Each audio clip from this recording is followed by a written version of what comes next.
Buenas tardes a todos, todas los que se están conectando en este momento. Vamos a esperar unos segundos nada más mientras se va completando la sesión con los espectadores, los participantes a esta sesión. Están entrando cada vez más, ya son 180. Había casi 1000 inscriptos a esta sesión, así que vamos a esperar unos segundos nada más.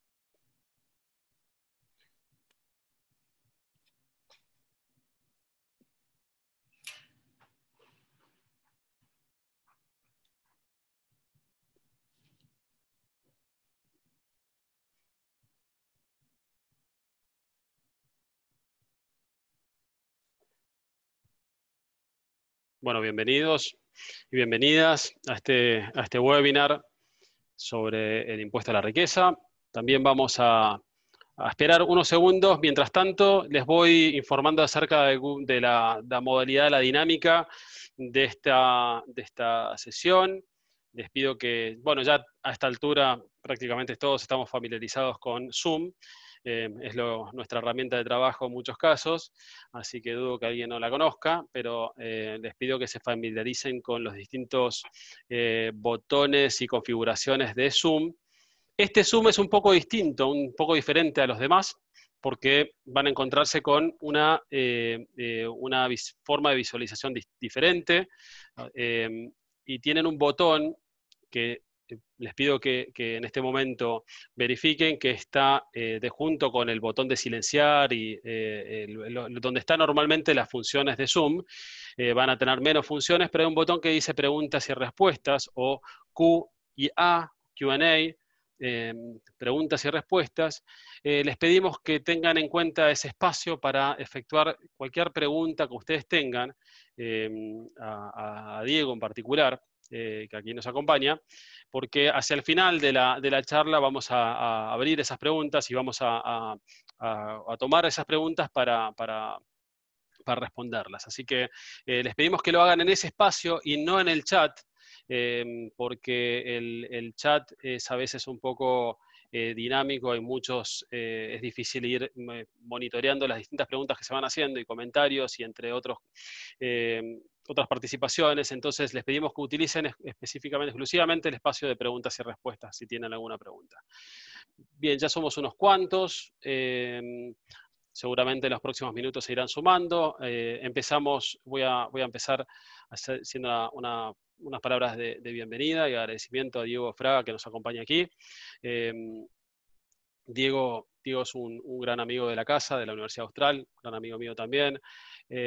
Diego es uno de los que más conoce este tema que vamos a hablar hoy, creo yo. Ha estado participando en distintos medios y demás, pero más allá de su gran conocimiento del tema, es un gran profesional, y es profesor de la Universidad Austral desde hace ya muchos años, desde que terminó el posgrado en una de sus primeras ediciones de especialización en Derecho Tributario en la Universidad Austral, permanece como profesor de esta casa, profesor muy querido. Es abogado, es, como dije, especialista en Derecho Tributario por la Universidad Austral, tiene estudios en el exterior, profesor de grado y posgrado en distintas instituciones. Actualmente es consultor legal tributario de empresas e individuos en temas fiscales, en aspectos locales, nacionales e internacionales. Es socio del estudio Richards. Bien.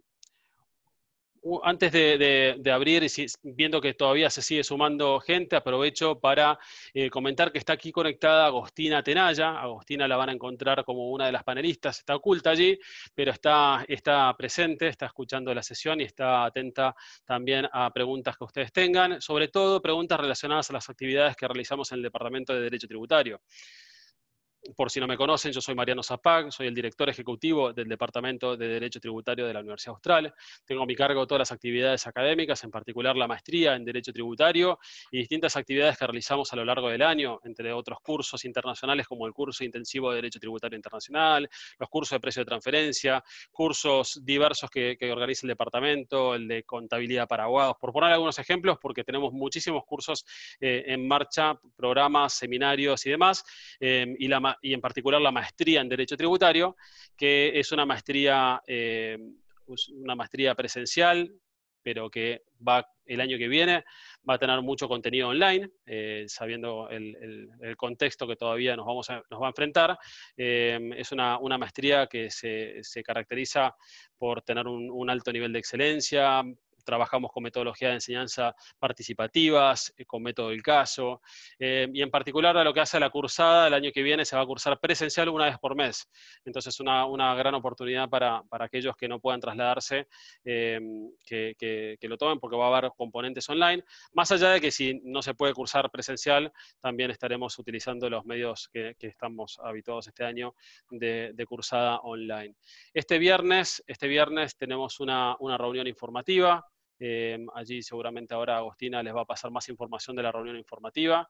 La voy a tener a mi cargo yo. No me acuerdo, es a las 12 o 12 y media, Agos. Bueno, ahí 12 y lo va a media. estar. 12 y media del mediodía, hora argentina. Vamos a estar compartiendo una charla informativa de la maestría en Derecho Tributario, así que los animo a inscribirse a esta charla con Agostina, que está allí conectada. Les pueden escribir por chat, eso sí, a Agostina. Bueno, les explico, ahora sí, vamos a pasar al tema que nos convoca, el famoso impuesto a la riqueza, que bueno, ha dado mucho de qué hablar. Voy a abrir acá algún archivo que tengo acá preparado también. Vamos a dejar de compartir ahora esta placa, así ya nos podemos ver. Un segundito. Ahora sí. De este llamado que se llama el aporte solidario y extraordinario para ayudar a morigerar los efectos de la pandemia. Es un proyecto de ley que está en este momento con dictamen de mayoría en la Cámara de Diputados. Sigue avanzando. Vamos a hablar de este tema hoy, este tema que nos convoca. Entiendo que hay muchos aquí que participan de otros países. Creo que esta discusión acerca de un impuesto a la riqueza también se ve replicada en distintos países, pero si no lo conocen, yo los animo a ver el dictamen y así estar más informados acerca de qué es lo que vamos a hablar o qué vamos a estar hablando, porque nos vamos a referir estrictamente a este proyecto de ley que circula en la Cámara de Diputados. Dicho esto, la idea de esta charla, de este conversatorio con Diego, es vamos a dividirlo en 4 partes, yo diría. Una primera parte más introductoria de presentaciones justamente de los aspectos más controvertidos del proyecto, o más descriptivos del proyecto, de qué se trata, y cuál es el impacto que tiene. En segundo lugar, vamos a hablar de los aspectos constitucionales y aquellas, digamos, qué objeciones se le pueden hacer al proyecto desde la perspectiva sustantiva, ¿no? desde la sustancia de la norma, y luego iremos a la parte procesal o litigiosa, el litigio y las vías para cuestionar o impugnar esta ley, este impuesto. Y por último, cuarto último lugar, atenderemos las preguntas que ustedes tengan, que eso, insisto, a través del botón de preguntas y respuestas. Y la idea entonces es hablar un poco con Diego, que nos cuente cuál es su visión de este proyecto. Y la primera pregunta que tengo en esto para Diego es, ¿cuál ves vos, Diego, que es el impacto que va a tener este proyecto en la economía y en la recaudación? Yo, mi tema en general, siempre hablo de la razonabilidad tributaria. Algunos me han dicho que la razonabilidad tributaria es una contradicción en terminología, ¿no? No es una cosa, no puede ser un tributo razonable. Bueno, pero me he dedicado mucho a estudiar la razonabilidad tributaria, y cuando hablamos de razonabilidad, uno de los aspectos de la razonabilidad es la cuestión de la necesidad del proyecto y de una ley, de la necesidad de lo que estamos juzgando acerca de la razonabilidad, juzgando la razonabilidad de una norma, y la necesidad apunta a un juicio, yo diría, de eficiencia, oportunidad, mérito y conveniencia, que si bien no es judiciable normalmente en el común de los casos, cuando estamos discutiendo y hablando sobre un proyecto de ley, la pregunta y que tienen los legisladores que hacerse es si el proyecto es oportuno y conveniente. ¿Cómo lo ves vos, Diego, esto? ¿Te parece oportuno o conveniente considerando el impacto en la economía y en la recaudación? Bueno, bienvenidos a todos. Entramos directamente. No me parece oportuno, no me parece conveniente.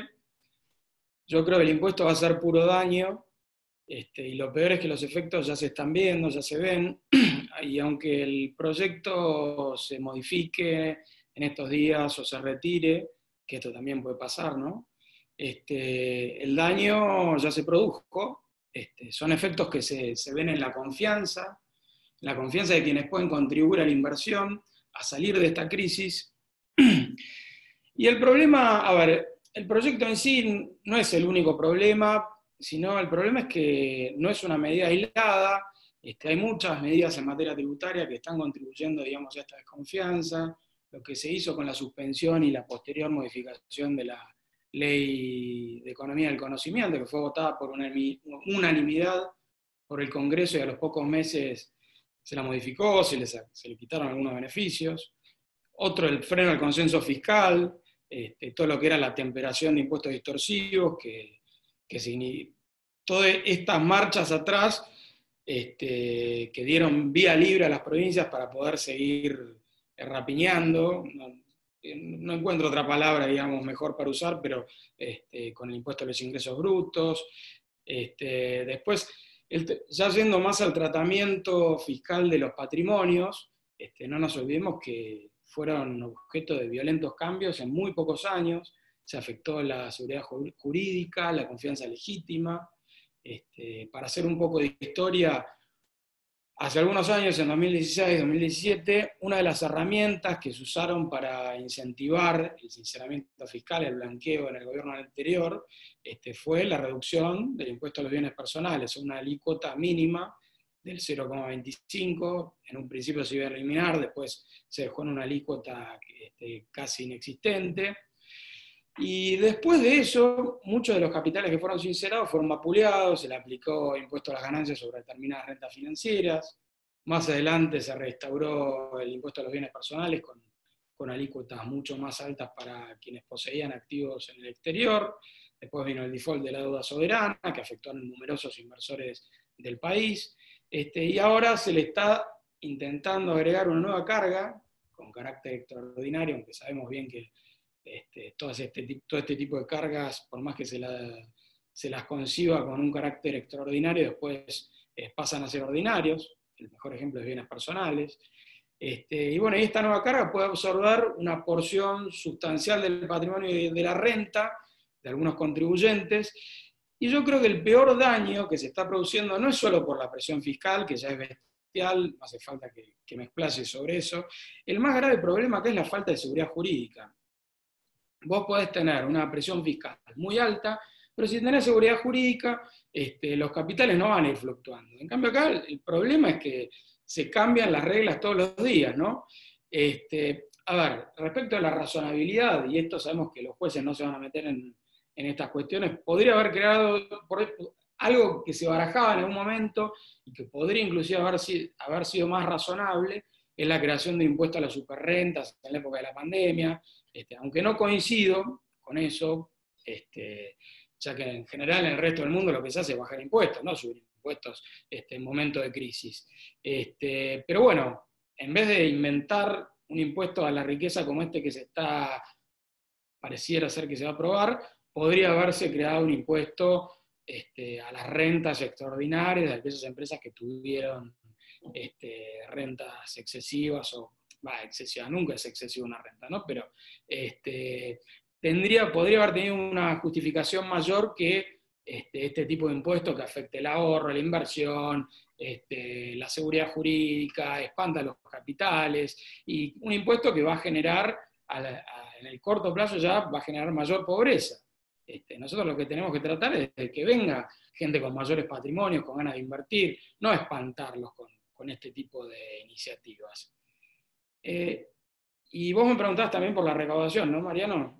La recaudación, sí, sí. ¿Esto contribuye a la recaudación al final? Porque lo que está diciendo, básicamente, si espanta riquezas, si espanta patrimonios, o sea, va a haber tal vez menor recaudación en algunos impuestos y también, digamos, menor renta declarada, ¿no?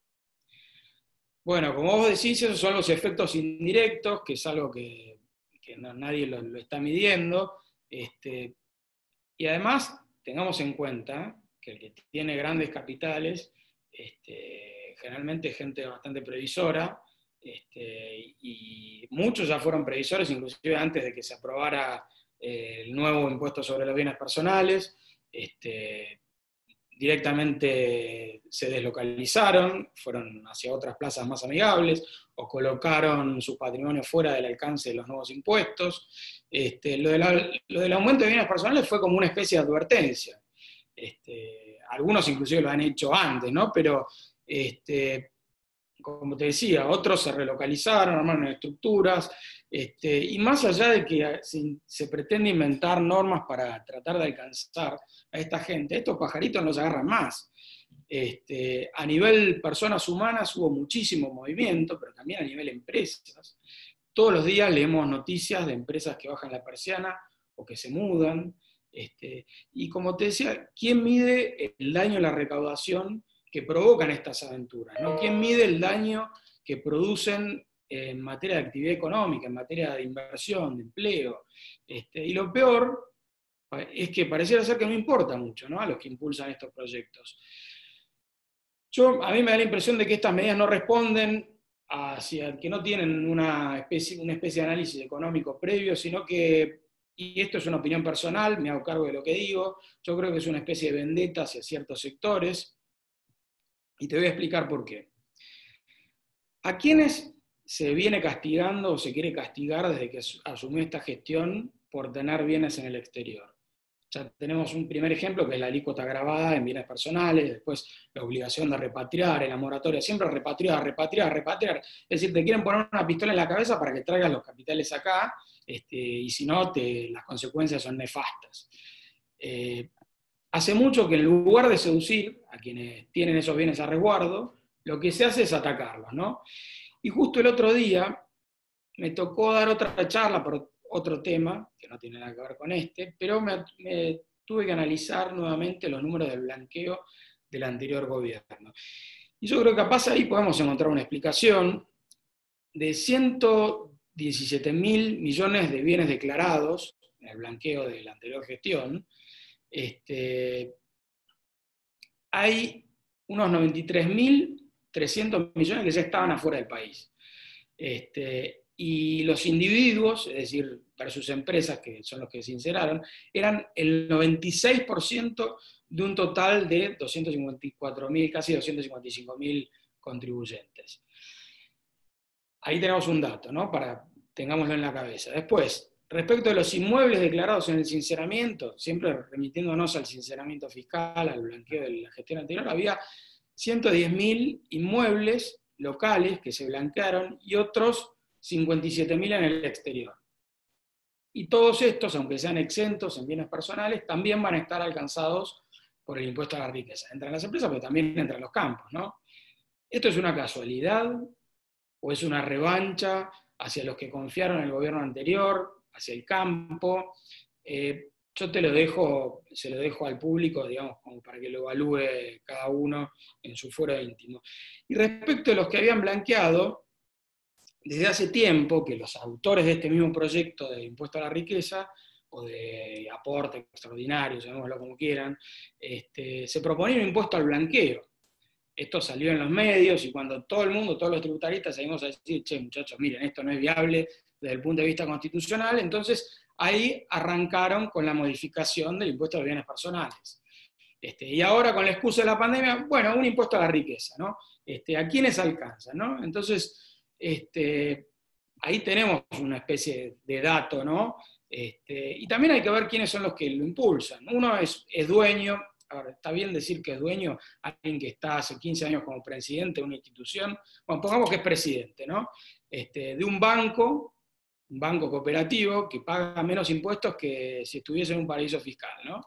En el anterior gobierno le metieron también un impuesto a las cooperativas con actividades financieras, también a las aseguradoras.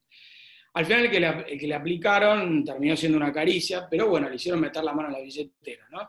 Pareciera ser que a este señor mucha gracia no le causó y bueno, está ahora con bastante énfasis o ínfula, ¿no? Que quiere aplicar sí o sí este impuesto a la riqueza.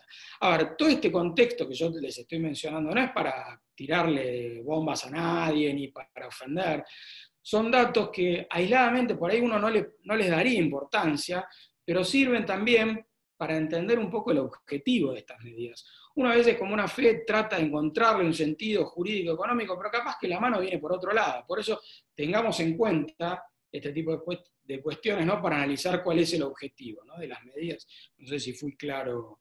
Sí, claro. Diego, se habla de un aporte, pero a ver, ¿cuál es la naturaleza jurídica? Porque un aporte es un impuesto, no es un impuesto. ¿Cuál crees vos que es la naturaleza jurídica de esto? Creo que para mí está clarísimo, pero tal vez si alguno todavía cree que esto no es un impuesto. No sé Bueno, cómo. no quedan dudas de que es un impuesto, por más que le pongamos el nombre de aporte extraordinario, regalo, solidaridad, a ver, no deja de ser un impuesto. De hecho, uno de los agregados que se le hicieron en las últimas modificaciones al proyecto que está en el Congreso, digamos, se puso que, bueno, y esto también surge de estas charlas, ojo, estas charlas son peligrosas porque uno por ahí a veces da ideas que después hacen que modifiquen el proyecto y lo mejoren, ¿no? El proyecto por ahí inicial tenía bastantes cuestiones para criticar, para impugnar judicialmente, y bueno, lo fueron un poco mejorando. Sigue siendo igual un proyecto deficiente, que no tiene en cuenta la realidad, muchas de las realidades que se presentan, pero bueno, lo han ido mejorando. Entonces, ¿a qué venía esto? Bueno, que le pusieron una cláusula, ¿no? De que se aplica, por las dudas, ¿viste? Para que no quede dudas, que si que en caso de evadir este impuesto, subsidiariamente se aplica la ley penal tributaria. Así que no queda ningún tipo de dudas de que se trata de un impuesto. Claro. Vos hablabas de esas modificaciones que se hicieron al proyecto. Algunas seguramente están, digamos, algunas modificaciones a partir de las críticas que se hicieron en distintos medios, en los diarios. Seguramente han levantado alguna tuya porque te he visto muy activo también en los medios. Pero ¿cuáles son esas modificaciones? O sea, porque ahora yo pasaría a esos agravios constitucionales que tiene el impuesto.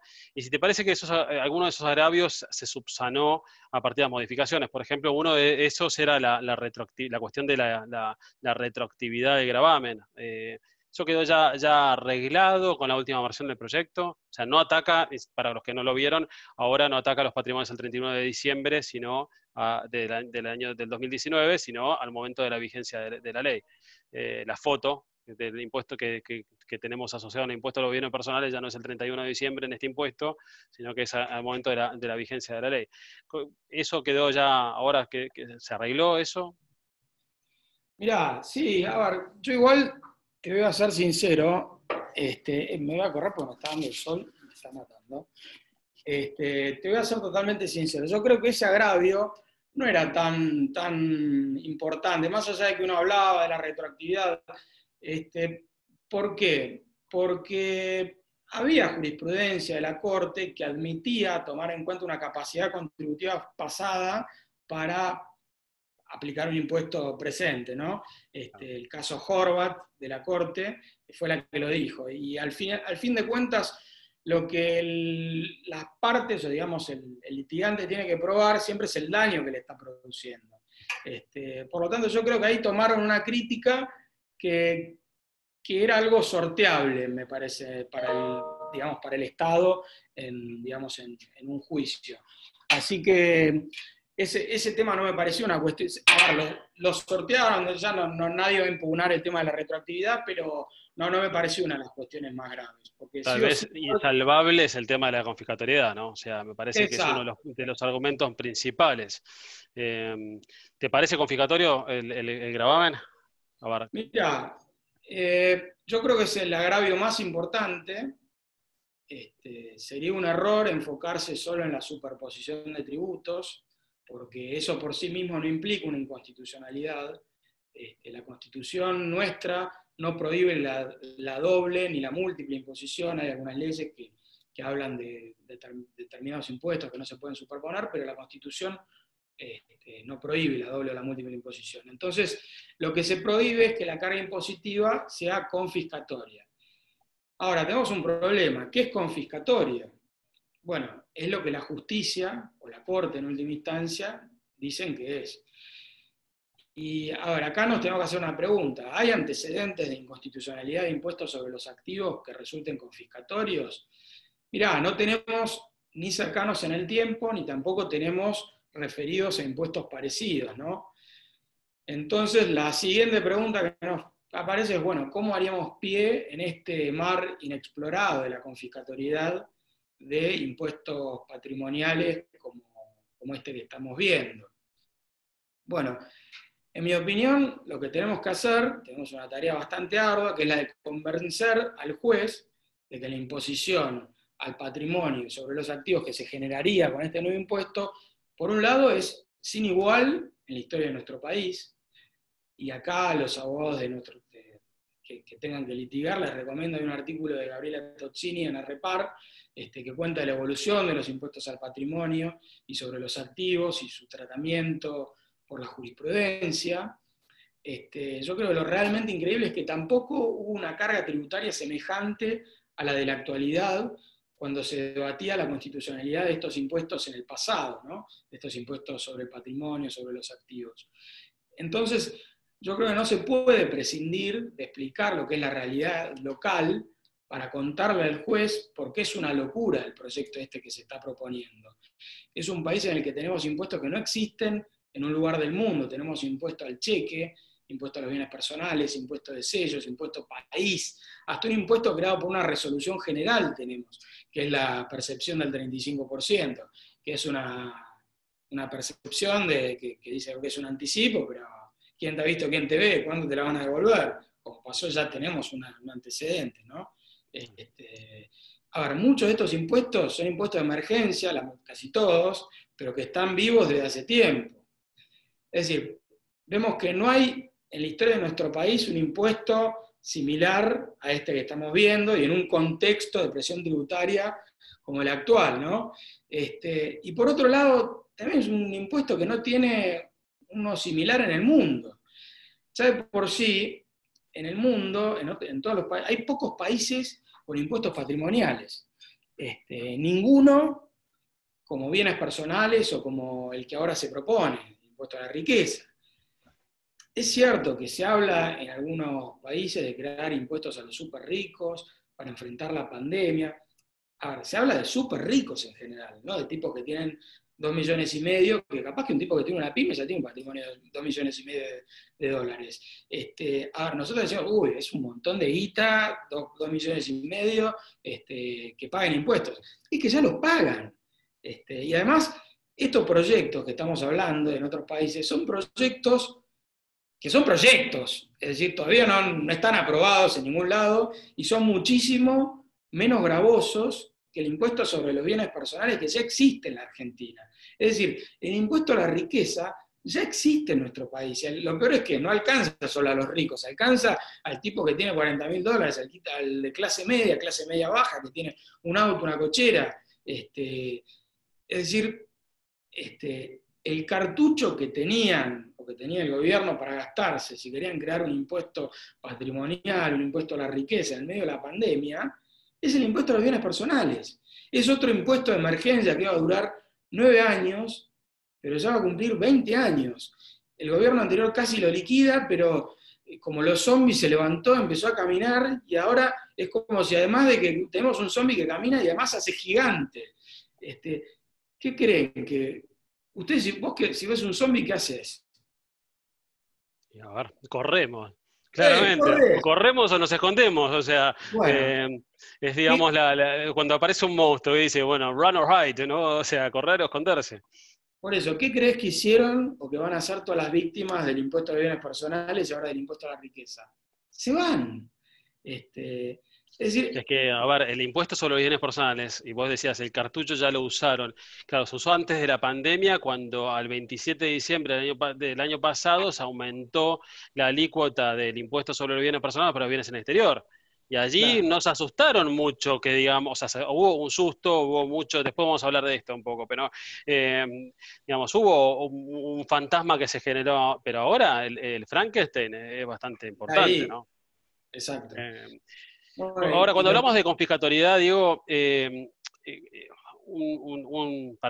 para sacar un poco el tema, porque creo que muchos que no son tributaristas o que no se dedican a esta cuestión, cuando habla de confiscatoriedad siempre asocia el 35, 33%, ¿no? Dice como un número mágico, 33%. Confiscatoriedad de tributos, 33%. No sé, así la aprendimos en la facultad, así se habla, le quedó esa idea del 33, número 33 es un número mágico, no sé si por la edad de Cristo, por la falta de envidia, ¿no? Dice, pero en este caso no llega la alícuota al 33%, llega a un 5,25%, pero a ver, cuando hablamos de confiscatoriedad del 33% en impuestos patrimoniales, el 33% no va, ¿no? O sea, no, a ver, yo te digo, te repito lo que mencionaba anteriormente, es una cifra que se utilizaba para impuestos de hace 100 años, y además en un contexto tributario muy diferente al actual. No existía el impuesto a las ganancias, o existía, pero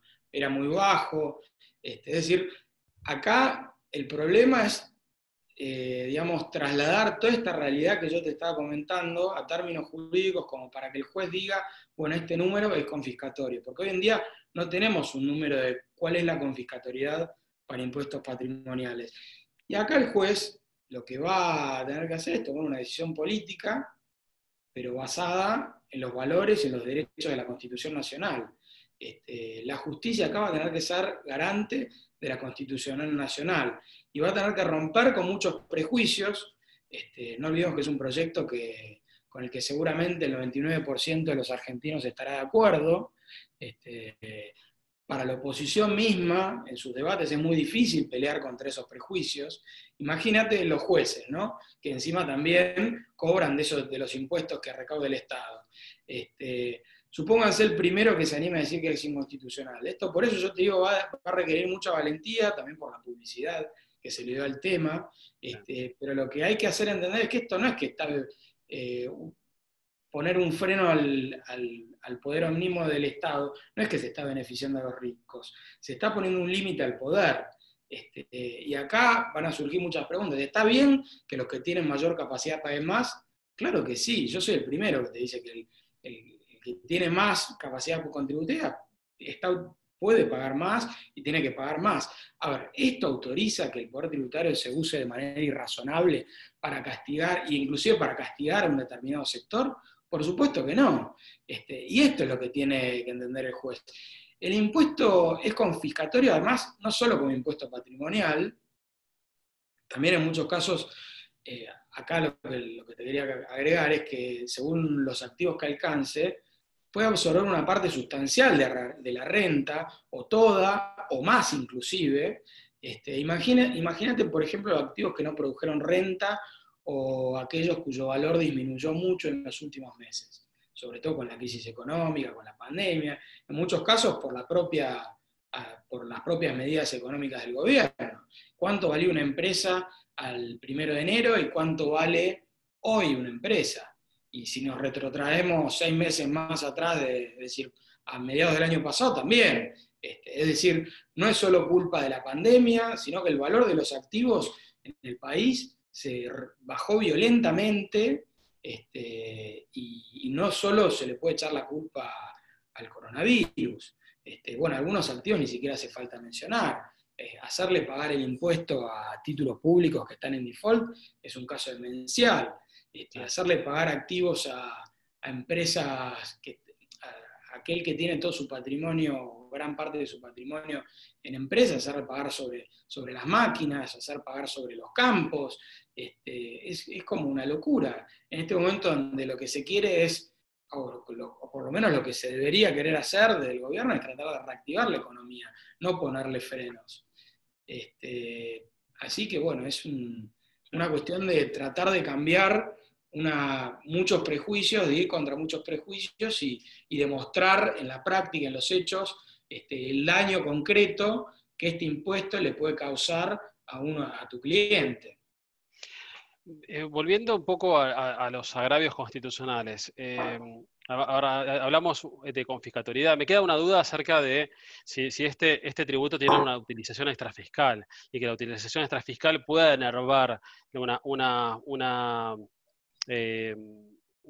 agravio constitucional el agravio de la confiscatoriedad. ¿Te parece que tiene un fin extrafiscal o no? ¿Cómo lo ves a esto? Yo tengo una Mira, respuesta medio, pero decime yo vos. el fin extrafiscal esto un juez no te lo va a tomar, pero para mí el único fin extrafiscal que tiene este impuesto es de venganza, es decir, ir contra determinados sectores. Es el segundo impuesto al blanqueo que aprobaron, pero con otro nombre, le vino como anillo al dedo el tema del coronavirus. Y a ver, yendo a la cuestión jurídica, un fin puede usarse con fines extrafiscales, pero siempre de manera razonable. Acá yo creo que ya, siempre va a depender obviamente de lo que diga el juez, ¿no? Pero se están yendo más allá de lo razonable. ¿Por qué? Porque ya me aplicaron otro impuesto con fines extrafiscales, si le damos un contexto extrafiscal, que es el impuesto sobre los bienes personales, ¿no? Sí. No sé si respondí. No, sí, justamente. Yo creo que esto no. Claramente un fin extrafiscal, a ver, alguno podrá decir que es extrafiscal porque tiende a morigerar los efectos de la pandemia y los recursos que se perciben de esto se pueden destinar a estos efectos. Pero, Si quieres hacer, pero es bueno, una finalidad, eso es una finalidad recaudatoria en definitiva, porque todo lo que se recauda recaudatorio. tiene una. Sí. Hay mucha hipocresía, porque se habla del federalismo, todo, y el impuesto va a todas cajas del Poder Ejecutivo. Lo que se destina al coronavirus es una partecita nomás. Después hay una parte que va a exploración de gas, que es la mayor parte del impuesto, otra va supuestamente a los barrios carenciados, que eso también son cajas, ¿no? Cajas políticas, que es algo obviamente que el juez no se va a meter a analizarlo, pero sí es importante para cuando se haga el debate en el Congreso, ¿no? Que hay mucha hipocresía, se habla de federalismo y acá le están dando una afectación específica que en realidad lo que se hace es, se asigna, el Poder Ejecutivo va a poder decir va a poder darle el destino que quiera, pues también tiene facultad en el marco de la emergencia, tiene facultad para reasignar partidas. Así que si el día de mañana dice, bueno, ¿sabes qué? Todo esto lo quiero usar para, no sé, para lo que se le ocurra, lo va a usar para lo que se le ocurra, porque tiene facultades para redistribuir partidas el Poder Ejecutivo. Más allá de la confiscatoriedad, ¿qué otro principio constitucional o agravio constitucional le encontrás al proyecto? Bueno, hay otro agravio que me parece que es importante. Esto, a ver, como lo dije en otras oportunidades, cuando uno tiene al cliente enfrente, lo que va a tener que hacer es un traje a medida, analizar todo el patrimonio, ver la rentabilidad que tuvo, el patrimonio al inicio de este ejercicio, ahora, a lo largo de los años. Y bueno, obviamente cada cliente va a poder invocar diferentes agravios constitucionales. Hay uno particularmente que me parece que es interesante, que es el de la no discriminación de los bienes en función del lugar de ubicación. Y acá yo creo que tratar a los bienes de manera diferente, sin tener en cuenta la capacidad contributiva, sino el lugar de ubicación, es una discriminación irrazonable. Esto ya viene de arrastre con el tema de bienes personales, que también tiene una norma similar. Y a esto yo creo que no obsta la posibilidad de repatriar que trae el proyecto para minorar la alícuota. Y acá también el juez que intervenga en un caso puntual va a tener que ponerse los pantalones y decir que el Estado no puede afectar de esta manera irrazonablemente el derecho de hacer uso de la propiedad. Todos tienen el derecho de cuidar sus activos de la manera que crean más conveniente y como puedan. Vos leerás los diarios, verás las noticias. En estos días hay dificultades para transferir dólares, para acceder al mercado cambiario. Si querés ir a sacar dólares del banco, tenés que sacar turno y te dan en 2 semanas. ¿Cómo el Estado me va a aplicar, aplicando una alícuota más alta por pretender proteger mi patrimonio teniéndolo en el exterior? Yo creo que es una locura.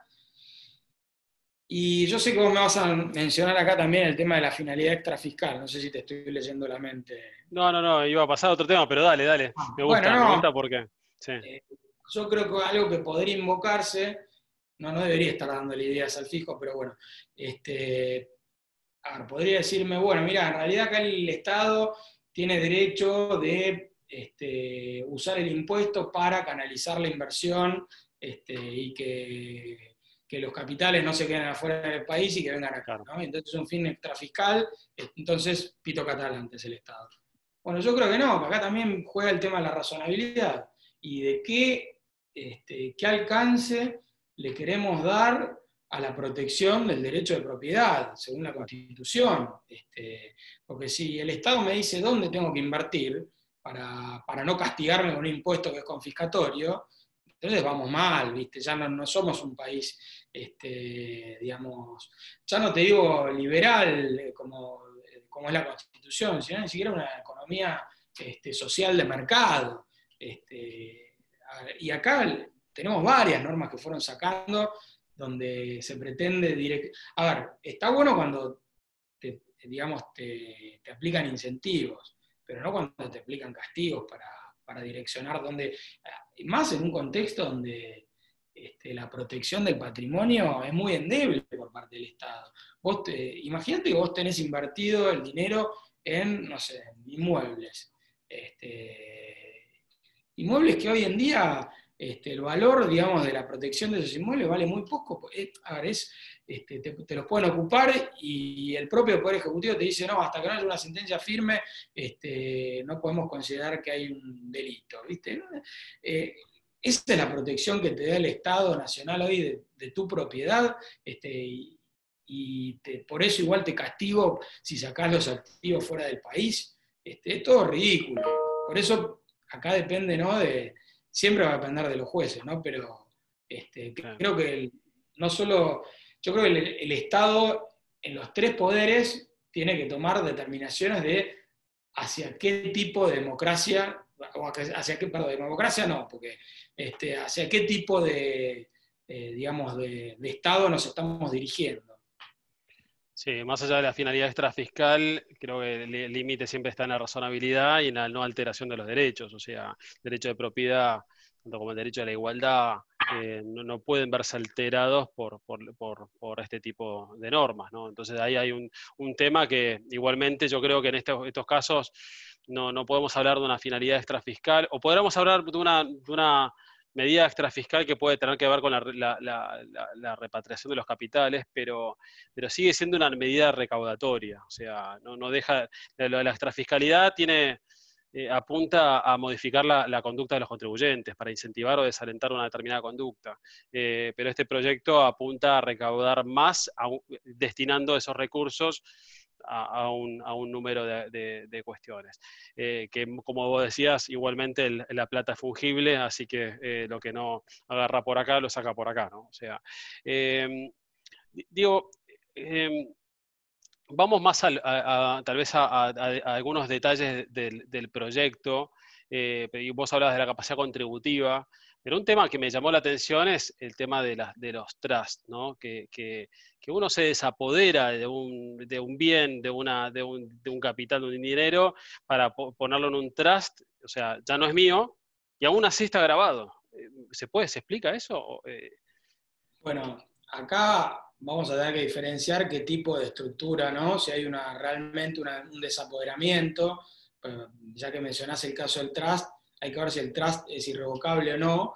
En el caso de que sean estructuras irrevocables, es decir, donde el antiguo titular no tiene ningún tipo de incidencia, yo veo con le veo poco futuro jurídico a esa iniciativa. Inclusive la propia FIP ya tiene dictámenes internos donde reconoce que cuando sale del patrimonio definitivamente un activo, y la AFIP lo analizó en casos de trust irrevocables, la jurisprudencia también lo analizó, y inclusive estas reglas fueron incorporadas en la ley de impuesto a las ganancias con una de las últimas reformas, la de la ley 27.430, por lo tanto, ahí sí podrías invocar todos los fallos que hablan de la necesidad de que un impuesto alcance una capacidad contributiva real, y no una ficticia o inexistente en la actualidad. Casos de Insúa, Navarro Viola, todos estos fallos de los que hablábamos anteriormente. Claro. Pero ahora si uno hizo algún movimiento en su patrimonio en los últimos 180 días, digamos, por ejemplo, aportando a un trust de manera irrevocable, hay una cláusula antilusiva ahí que nos va a frenar eso, una cláusula cerrojo, antilusiva, como quiera que se le llame, ¿no? O sea que eso, ¿qué opinas de esa cláusula? Mira, ahí yo creo que operan los mismos principios, y primero que nada, tengamos en cuenta que en nuestro país hay un dogma que generalmente es respetado por la jurisprudencia, que es el del principio de legalidad, es decir, que la ley, en este caso, no puede afectar situaciones jurídicas consolidadas con anterioridad, por más que se hable del efecto noticia. A ver, la ley no existe. Si vos te desapoderás, es decir, querés disponer de tu patrimonio con tus herederos o con quien desees, yo creo que le va a resultar muy difícil al fisco después venirte a buscar y reclamarte sobre situaciones jurídicas consolidadas antes de que se apruebe la ley. Por más que traigan esa presunción que dice que admite prueba en contrario, y de hecho, bueno, gran parte de los afectados por este tipo de impuesto, seguramente, a ver, lo vienen haciendo desde hace años, desde hace ya varios meses, pero apenas surgió la posibilidad de que se aplique este tipo de impuestos o alguno parecido, se han acelerado todos los procesos, digamos, es algo que ha beneficiado a muchos herederos, ¿no? Ha acelerado procesos naturales. El fisco que se mete en cuestiones, digamos, que son naturales, yo veo difícil que tenga, digamos, que pueda prevalecer esa postura, la posición fiscal en un juicio. A mí me llama la atención la amplitud, ¿no?, de esa cláusula antilusiva. O sea, no solo por el plazo de 180 días, o sea, ir para atrás 180 días, por una cosa, una cláusula cerrojo, que es, o sea, se limita a los días en que está en debate en el propio Congreso, por ahí son 3 días, 10 días, pero 180 días me parece mucho. Pero más allá de eso, la apertura de ir a buscar a todo, prácticamente, o sea, hay que fiscalizar a todos los contribuyentes a ver qué movimientos hicieron y presumir la evasión, la conducta evasiva. Yo me imagino que después no se podrá aplicar la ley penal tributaria a esta presunción de evasión, porque no podés presumir el dolo, ¿no? Tienes que probarlo. Mira, no debería. A ver, después en los hechos hemos visto todo tipo de arbitrariedades, ¿no? Pero no tendrían tampoco, digamos, futuro un tipo de acción penal por haber dispuesto de tu patrimonio, porque una ley posterior presume que lo hiciste para evadir. Es decir, tendría que pasar muchas etapas, ¿no? Primero para que te pretendan reclamar el impuesto y también para que te hagan una denuncia penal. Eso más allá de que los datos están en el fisco, es decir, sería muy fácil agarrar un sujeto que, supongamos alguien que le donó los bienes a sus herederos, ¿no? A sus hijos, a sus nietos, etc. Antes de que se apruebe la ley. Y bueno, se aprueba la ley. Primero, para la FIP sería muy fácil encontrarlo, porque con las declaraciones juradas de bienes personales de 2019 podrían cotejar aquellos que presentaron, que si pagaron respecto de los bienes que presentaron en bienes personales, más lo cotejan con, digamos, si presentaron la declaración jurada de este nuevo impuesto, y si presentaron, si pagaron por todos los bienes que tenían declarados en bienes personales. Es decir, es sencillo el cotejo de la información. Ahora, yo lo que no sé es si la FIP, no creo que la FIP tenga tanto músculo como para ir a buscar todos esos casos, porque creo que van a ser muchísimos. Y por eso, volviendo a la cláusula, yo creo que es una cláusula que es más para asustar que para otra cosa. Hago un paréntesis acá. Hay varios que están preguntando a través del chat, o están haciendo algunos comentarios a través del chat. Les pido por favor, porque el chat empieza a nutrirse de muchos comentarios y cuestiones que no son preguntas, o lo vemos nosotros, no lo ven todos el chat, pero lo tenemos aquí. Yo les pido por favor que las preguntas las efectúen a través del espacio de preguntas y respuestas, y vamos a tratar de responder algunas de ellas hacia el final de la charla. Hay otro tema dentro de esos agravios constitucionales, o sea, en este bloque de cuestiones, o desde, digamos, tanto constitucionales como legales, pero de problemas que tiene el proyecto desde lo sustantivo, que me ha llamado también la atención, que es el tema de la aplicación del criterio de nacionalidad. O sea, a veces es algo que o inédito o bastante peculiar, ¿no? Que me parece que está destinado a ir a buscar, por ejemplo, a Bolivia, Paraguay, ¿no? Porque esos son jurisdicciones no cooperantes. ¿Cómo lo ves vos a eso? ¿Te parece legal eso? Ir hacia la nacionalidad, ¿no? O sea, algo inédito en nuestro régimen tributario.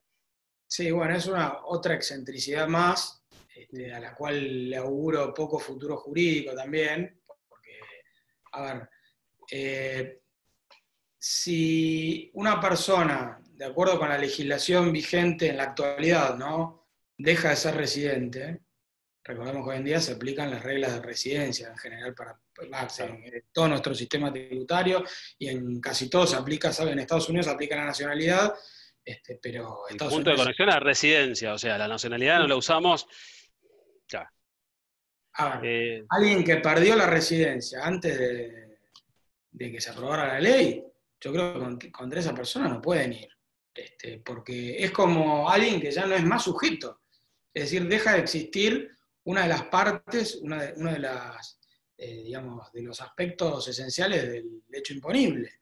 Estás reviviendo muerto para torturarlo, para hacer gráficos, ¿no? Por eso yo creo que es...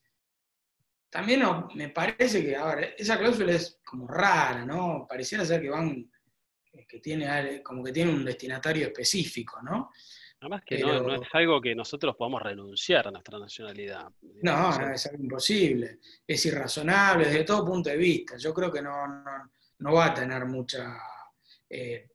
a ver, no quita que el problema va a ser para los que no son más residentes, pero que tienen bienes acá, y que al momento en que la FIP le pretenda aplicar el impuesto sobre todo su patrimonio, ¿no? claro. Pero creo que la justicia no va a soportar, digamos... Sí, a mí me parece también algo actividad. razonable. Sí, sí. Si te parece, no sé si tenés algún comentario más acerca de estos agravios constitucionales, si no pasamos al tema, al tercer tema, que me parece que vale la pena también diferenciarlo y hablarlo, que es el tema de la judicialización, el litigio que va a generar esto, y qué alternativas de impugnación procesales o estrategias procesales se pueden llegar a plantear. Bueno, Decime. no, mirá, acá estaba viendo en las preguntas, Alejandra Facal pregunta cuándo se estima que va a entrar en vigencia, que esto es un tema que vos me habías mencionado en la charla previa, y es cuándo entraría en vigencia la norma del impuesto a la riqueza. A ver, esto es todo especulación, ¿no? Hoy en una charla en el Departamento de Impuestos de la Unión Industrial, comentaban que este impuesto, si se aprueba, sería aprobado con la ley de presupuesto, ¿no? Y un dato, hasta ahora no hay modificaciones, por lo menos no se conocen modificaciones al proyecto,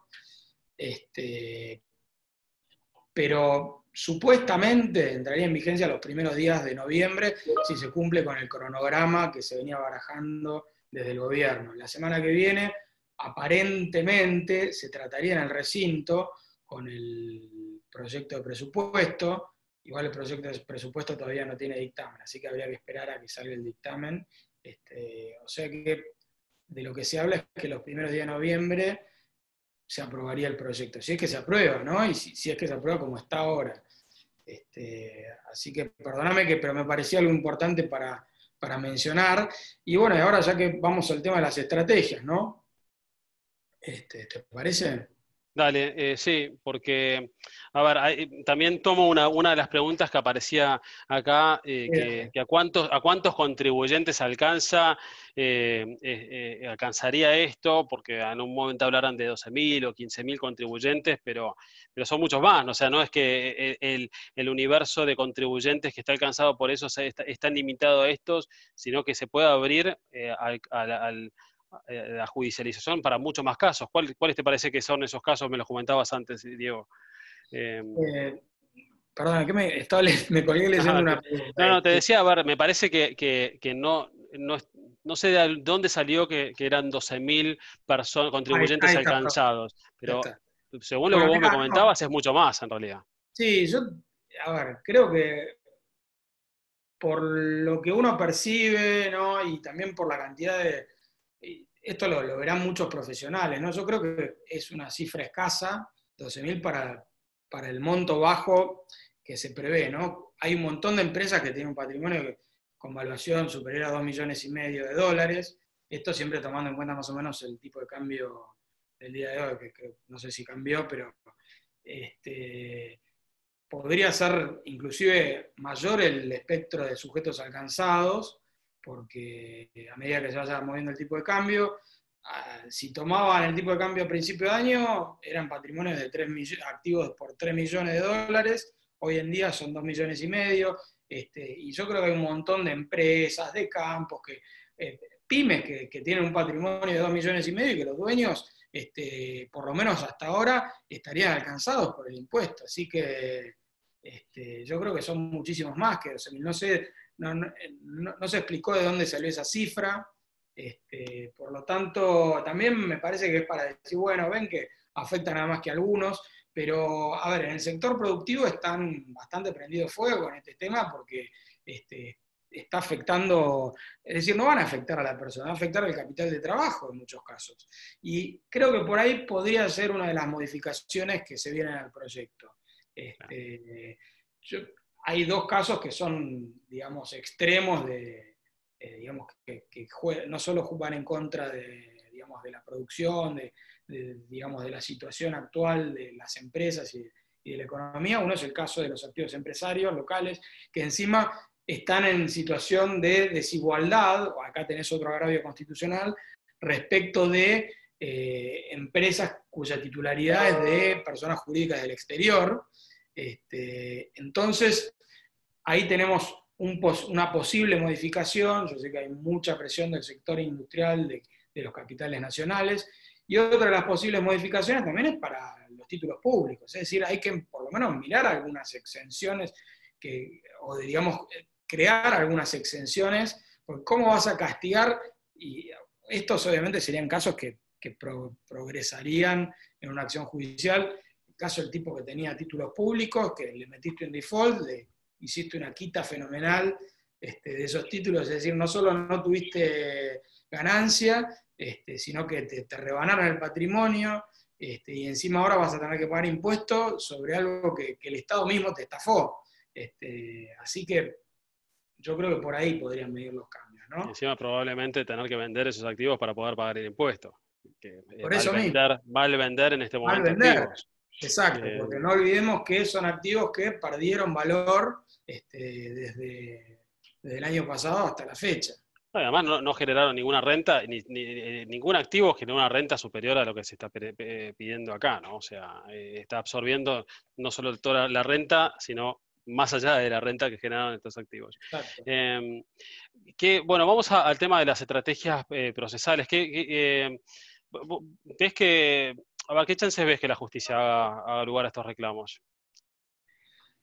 Mira, como te decía antes, si tuviera que asignar un porcentaje de probabilidades, bueno, hay un 50 y un 50, pero acá tenés que analizar distintas cuestiones. Por un lado, el juez o la justicia en la cual lo vas a plantear, no es lo mismo plantearlo acá en la justicia contencioso administrativa de la, federal de la ciudad que plantearlo en un juzgado federal del interior, donde por ahí tenés una mayor cercanía.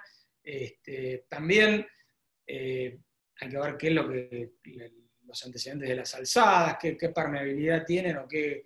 Es todo, digamos, hay que hacer un análisis previo también de la situación del cliente, ¿no? Del contribuyente que está afectado. No va a ser lo mismo el que tiene un patrimonio castigado, como el que te decía recién, o el que tenía por ahí todo el patrimonio en el exterior, que vas a tener otro tipo de argumentos también. Yo creo que en todos los casos tenés distintos tipos de argumentos para plantear. Como decíamos, el principal es el de la confiscatoriedad, que también tenés que probarla. Es muy difícil probarlo, hacerle entender a un juez que es confiscatorio, decirle, a ver, sin ningún tipo de antecedentes, decirle explicarle al juez, che, escuchame, esto que me están aplicando es algo totalmente arbitrario, irrazonable, no existe en ningún lugar del mundo, no existe ejemplo a lo largo de la historia del país. Por eso, a ver, puede salir bien, puede salir mal. En el peor de los casos, yo creo que igual la estrategia de litigar es buena porque vas a dilatar el pago del impuesto. Después voy a explicar cuáles son las vías que para mí son las más convenientes.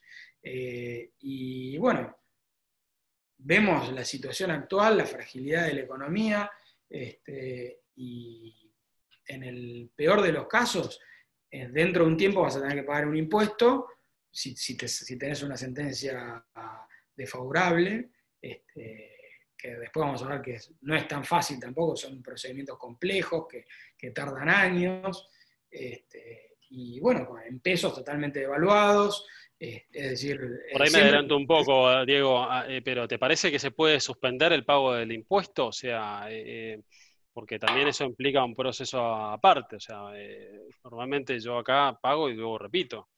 ¿Cómo, Bueno, cómo, no, acá cómo ves eso? hagamos un ejercicio mental de qué es lo que podría pasar si se aprueba la ley, ¿no? Supongamos que el 7 de noviembre, que es la fecha que se dice que podría ser la fecha de aprobación, se aprueba, el Congreso la aprueba, ¿no? Y después, obviamente, el impuesto no se aplica solo. Por cómo está redactado ahora, va a ser necesario que el contribuyente presente una declaración jurada. Hay algo muy importante, que va a tener que hacer una evaluación de todo ese patrimonio, que son temas, es bastante complejo hacer una evaluación de todos los activos financieros, empresas, por ahí para las empresas va a tener que hacer un balance especial. Es como pasó en la época del blanqueo, ¿no? Que había que evaluar el patrimonio. Bueno, acá va a pasar lo mismo. Yo creo que el Poder Ejecutivo, la FIP, van a tener que dar un tiempo prudencial de un mes, 2 meses, como para poder armar toda esa documentación y exhibirle al Estado ese patrimonio, ¿no? Pero tomemos, digamos, un caso alocado que tampoco es raro, ¿no? En nuestro país. Supongamos que sale el 7 de noviembre la ley, ese mismo 7 de noviembre, a las 2 de la mañana, viste que ahora es costumbre, te publican el boletín oficial con decreto reglamentario promulgando, más una resolución que te dice cómo hay que calcular el impuesto y te dan 15 días para presentarlo. Bueno, lo que tenés que hacer es salir corriendo a la justicia. ¿Cuál es la vía procesal más apta? Bueno, a ver, cada uno va a analizarlo, pero yo creo que, por lo menos todos los que nos dedicamos a esto, coincidimos en que la más razonable es la acción declarativa, con una medida cautelar, tendiente a que la FIP no reclame ese impuesto, es decir, no ponga en marcha todos los mecanismos tendientes a inspeccionar, determinar, ejecutar, etcétera, ese impuesto. Bueno, vamos al juez competente, que puede ser, si es acá en la capital, va a ser un juez contencioso administrativo, en el interior va a ser un juez federal, que tiene múltiples competencias, y pedimos la medida cautelar. Si el juez te da la medida cautelar, bueno, ahí vas a estar en el mejor de los mundos, la FIP seguramente la va a apelar, la Cámara pues, la puede confirmar o no, también te puede rechazar el juez la medida cautelar, y la Cámara por ahí te la da, pero bueno, supongamos que si te la dan la medida cautelar y queda firme, vas a estar en el mejor de los mundos, porque va a haber un tiempo considerable, por lo menos hasta que no se resuelva esa acción declarativa, no vas a pagar el impuesto, con todos los beneficios que esto trae, ¿no? Financieros, en un país de casi hiperinflación, por más que después el día de mañana te vengan a reclamar multas, intereses, etc. Ahora, ¿qué pasa si no te dan la medida cautelar? Bueno, si no te dan la medida cautelar, la FIP te va a poder reclamar ese impuesto, te lo va a poder ejecutar. No, la respuesta es no. ¿Por qué? Porque la FIP no sabe qué es lo que tiene que reclamar, ¿no? Es decir, es necesaria una acción del contribuyente que tiene que presentar una declaración jurada. Si el contribuyente está discutiendo, por un lado, que la constitucionalidad de ese impuesto, entonces por el otro, la FIP no va a tener todavía esos elementos que le permitan determinar cuánto es lo que le tiene que cobrar o reclamar ese contribuyente. Entonces, a ver, puede pasar mucho tiempo hasta que la FIP, porque acá vamos de vuelta a lo del músculo, la FIP tiene músculo para ir a buscar a todos esos que reclamen judicialmente o que no paguen. Yo creo que no, va a depender de... No tienen, si bien la FIP es un organismo monstruoso, que tiene 30.000 tipos, no sé si tiene la cantidad suficiente de gente capacitada como para, salvo que armen un equipo especial, de ir a reclamar impuestos a las grandes fortunas. Yo creo que no va a ser así. Lo que va a pasar es que se bajará línea a las distintas áreas operativas, a grandes contribuyentes, a las agencias, donde, bueno, que hagan un análisis de, bueno, a ver, ¿quién me pagó bienes personales en 2019? ¿Quién tenía arriba de este patrimonio? Ojo, también porque bienes personales hay bienes exentos, que ahí por ahí tendría que hacer un análisis más profundo, y bueno, hacer ese cotejo, y bueno, a partir de ahí también la FIP va a tener que cumplir distintos pasos, va a tener que iniciar una inspección que puede tardar meses, después iniciar un procedimiento de determinación de oficio, en el cual el contribuyente va a poder defenderse, va a poder ejercer su derecho. Y ojo, el contribuyente va a poder decirle, mirá, FIP, yo te estoy peleando por otro lado, te digo, me estás reclamando un impuesto inconstitucional, pará las rotativas, porque si no, pues estás trabajando al divino botón, amigo. Entonces, es decir, se pueden llegar a generar dos procedimientos paralelos. El segundo puede darse, o como puede no darse. Yo creo que la FIP va a enfocarse en los contribuyentes con patrimonios más altos, o no sé, a quienes quieran irle con el garrote, que quiero creer que no va a ser así, pero bueno, no sabemos, hasta que no conozcamos los planes de inspección, cosa que acá mucho no se difunde, no vamos a saber, pero bueno, a lo que voy, volviendo al procedimiento inicial, ¿no? De declaración de inconstitucionalidad, es decir, vos le estás pidiendo a la justicia que declare inconstitucional en una acción declarativa un impuesto porque me afecta, bueno, de determinada forma, es decir, por todos los argumentos que veníamos mencionando antes, ¿no? Y bueno, puede tardar años, ¿no?, en pronunciarse la justicia. Recién hace 2 semanas hay un fallo de una acción declarativa que se planteó por el impuesto, ¿te acordás? El impuesto al dólar futuro, a las operaciones especulativas de dólar futuro, ¿no?, que salió hace 4 o 5 años. Bueno, recién ahora tenemos una sentencia de Cámara, es decir, es probable que aquellos que litigaron en su momento, que no lo pagaron, es decir, es un impuesto que no se va a hacer efectivo en el momento. Puede ser que algunos lo vayan y lo paguen y después se agarren sus petates y se retiren, aquellos que no quieran tener exposición. Litigar contra la FIP no es algo para el cual todos tengan estómago, aunque ahora es impresionante la cantidad de gente que por lo menos está haciendo consultas y que quiere tratar de defender sus derechos. A todos los colegas con los que hablo les pasa lo mismo. Así que yo creo que se va a producir.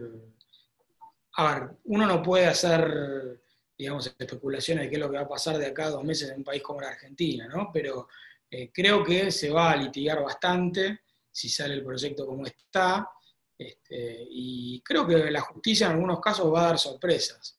Y en el peor de los casos, bueno, el contribuyente va a haber logrado patear para adelante una deuda irrazonable y por ahí la va a pagar en pesos en una futura moratoria a 10 años y con quita de multas, intereses. Ahora, la litigiosidad de esto, ¿no? Porque cuando salió el aumento del impuesto sobre los bienes personales, digamos, hubo mucho pataleo, mucho ruido, digamos, en los medios el tema, era lo único que se hablaba, del 2,25%, y al final, no sé si vos tenés alguna otra información, o tal vez alguno de los participantes acá podrá tener alguna experiencia al respecto, pero no escuché que hubieran litigios del aumento del impuesto sobre los bienes personales y una discusión por el tema de confiscatoria. Tal vez por eso hoy estamos hablando de este proyecto también, porque como no hubo mucho ruido, bueno, seguimos tensando la cuerda a ver hasta dónde llegamos. ¿Te parece que en este caso se va a romper esa cuerda? O sea, ¿va a haber litigio?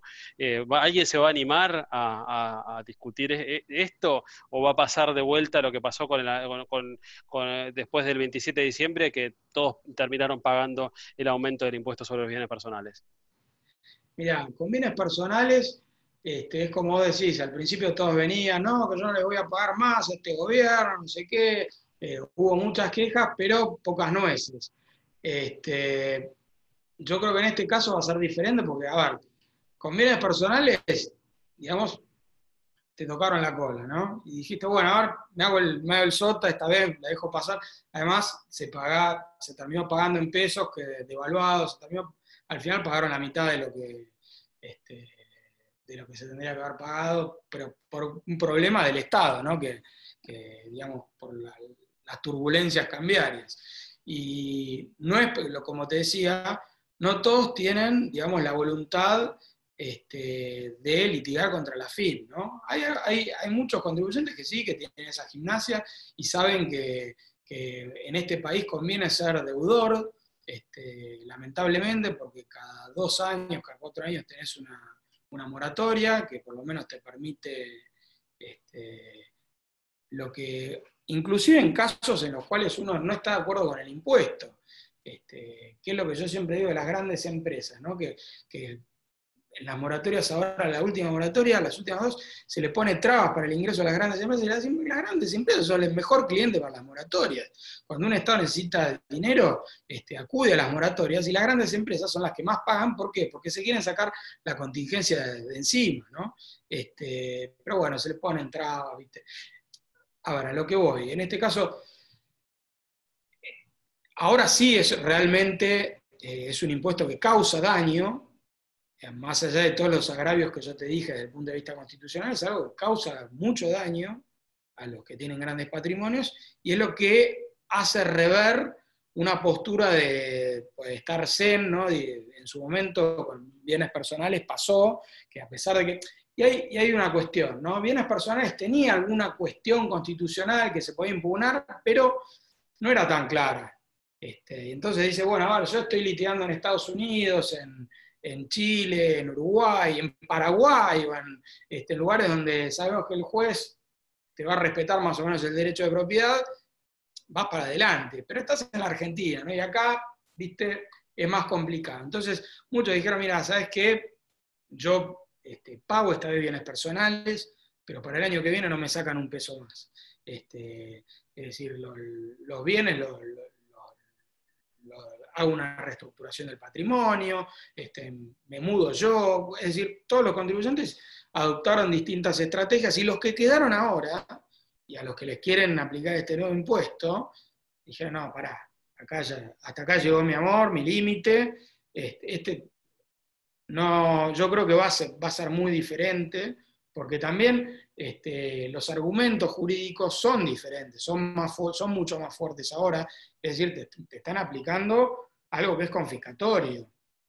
Con bienes personales decías, bueno, a ver, me cambiaron las reglas en pocos meses de no pagar bienes personales a pagar bienes personales. A ver, me están afectando la confianza legítima, no hay seguridad jurídica, pero pocas veces vas a ver un juez que te diga, no, mira, por seguridad jurídica, por afectar la seguridad jurídica, te declaro inconstitucional un impuesto. Eso es difícil. Yo a los clientes les decía que era medio una aventura ir contra bienes personales, a pesar de que venían y después ellos mismos se iban convenciendo, más allá de que uno podía en su fuero íntimo decir, bueno, es inconstitucional. Pero acá con esta realmente hay afectaciones graves del derecho de propiedad y de la capacidad contributiva, y de otro tipo de derechos que se están vulnerando con el impuesto, con lo cual yo creo que se va a judicializar bastante, sobre todo los que quedaron en la mira, y los que no.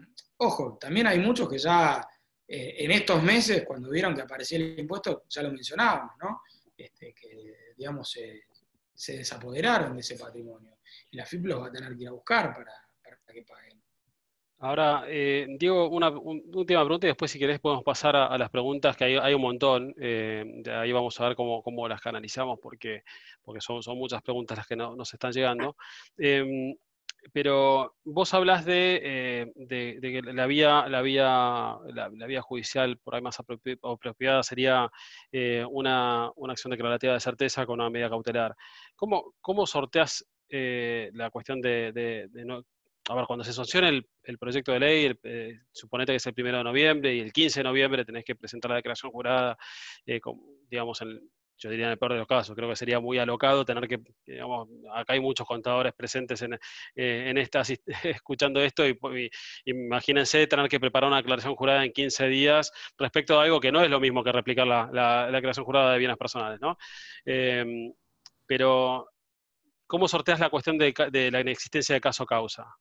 Porque no tenés en este momento, digamos, tendríamos que esperar a un acto en ciernes, Mirá, ¿no? el tema de cuándo hay una causa en una acción declarativa es algo de lo cual se viene debatiendo desde hace mucho tiempo, tenés jurisprudencia para todos los gustos y colores, y ahí tenés distintas instancias, ¿no? De cuándo tenés un acto en ciernes, perdón al público del exterior, ¿no? Porque es algo ya muy técnico de nuestro ordenamiento, Sí. y es que, por un lado tenés, suponete, vamos al ejemplo que les estaba mencionando, el 7 de noviembre se aprueba la ley. ¿Tenés un acto en ciernes con la ley? Bueno, algunos podrían considerar que sí. Otro es cuando tenés la reglamentación, cuando hay un acto, digamos, que te obliga el Estado ya a presentar una declaración jurada. Yo creo que ahí es donde está el acto en ciernes. Esto no quita que la jurisprudencia te diga algo diferente, ¿no? Pues después hay distintos momentos en los cuales la jurisprudencia ha considerado que hay un acto en ciernes o no. Por ejemplo, el fallo que te mencionaba de hace un par de semanas, donde se hablaba del impuesto sobre las especulaciones del dólar futuro, le rechazaron la acción declarativa porque se consideraba que no había un acto en ciernes, no había una fiscalización iniciada de la FIP. Es decir, entonces tenés distintas instancias. Por uno, la sanción de la ley, después la sanción de la reglamentación, la fecha en la cual el contribuyente tiene que hacer un acto, es decir, presentar las declaraciones juradas. Después, otra instancia posterior sería que la FIP te inicie una inspección, después que la FIP te inicie una determinación de oficio, que la FIP te dicte la resolución determinativa de oficio. Ahora, el problema es que cuanto más adelante te vas en el tiempo, más probabilidades tenés también de hacer agua con otro de los requisitos de la acción declarativa, y es que no haya otras vías idóneas para impugnar el impuesto o para defender tus derechos. Es decir, cuando la FIP ya te está iniciando la inspección, más allá de que hay jurisprudencia que te obliga, que te dice si no tenés un acto de la FIP, no tenés un acto en ciernes, pero tenés otra jurisprudencia que te dice, bueno, pero si la FIP te está iniciando una inspección, vos después te podés defender, te podés defender en el procedimiento de determinación de oficio. Es decir, hay que tener mucho cuidado, porque, bueno, lo peor que te puede pasar es que te rechacen la acción declarativa y que después tener que iniciar otra. Lo mismo pasa con la cautelar, si te la rechazan, pues te dicen que no tenés un peligro en la demora, más adelante podés pedirla, podés decir, che, mirá, ahora tengo la FIP respirándome en la nuca, o por ejemplo el caso de que te reclamen anticipos, que también ahí vas a tener que tener una estrategia puntual.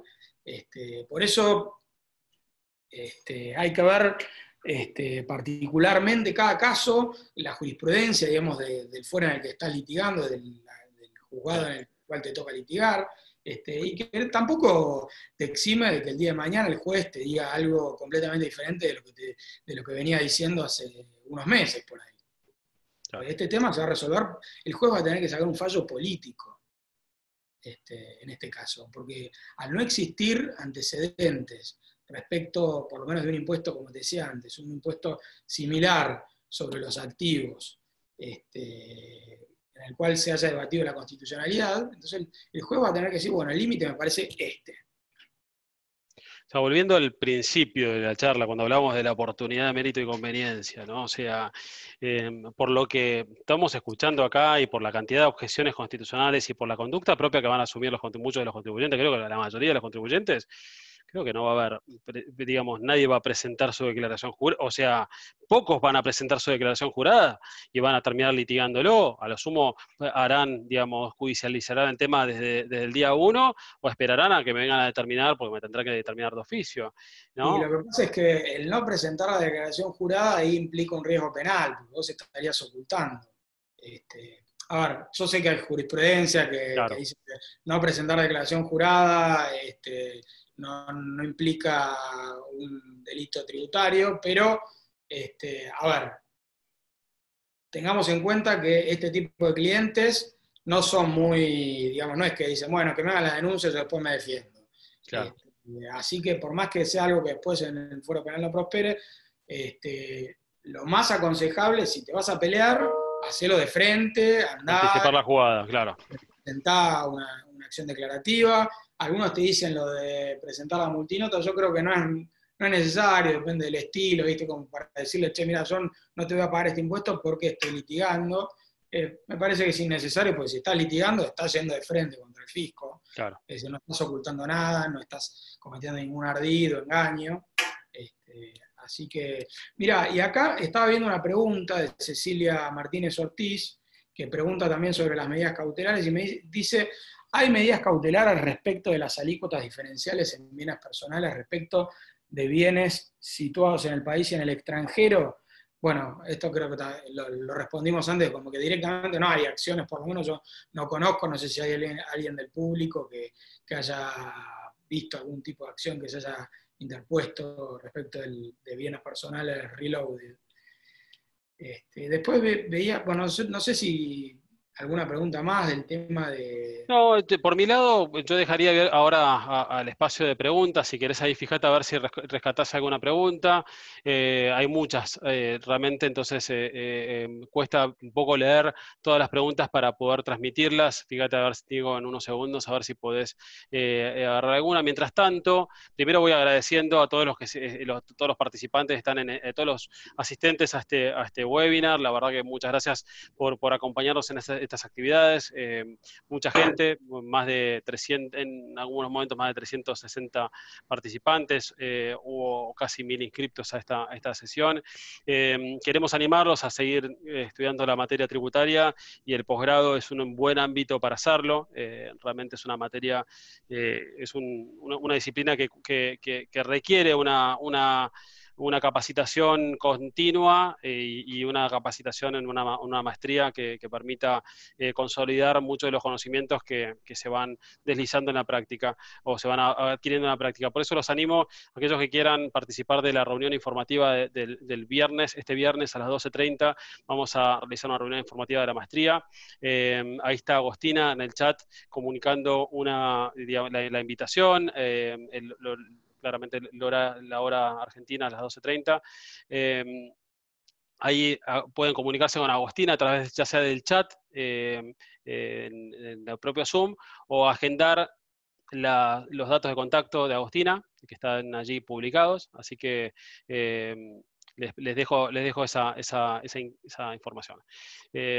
A ver, yo voy a ir viendo también algunas preguntas. Diego, ¿pudiste encontrar alguna para...? Mirá, encontré algo que pregunta José Viola, que me parece bastante piola. Dice, ¿considera que que puede resultar inconstitucional la designación de una sociedad comercial como responsable sustituto si la misma no tiene utilidades para distribuir y recuperar vía de deducción del dividendo lo pagado por cuenta y orden del socio accionista? Mirá, yo creo que es una situación de falta de capacidad contributiva.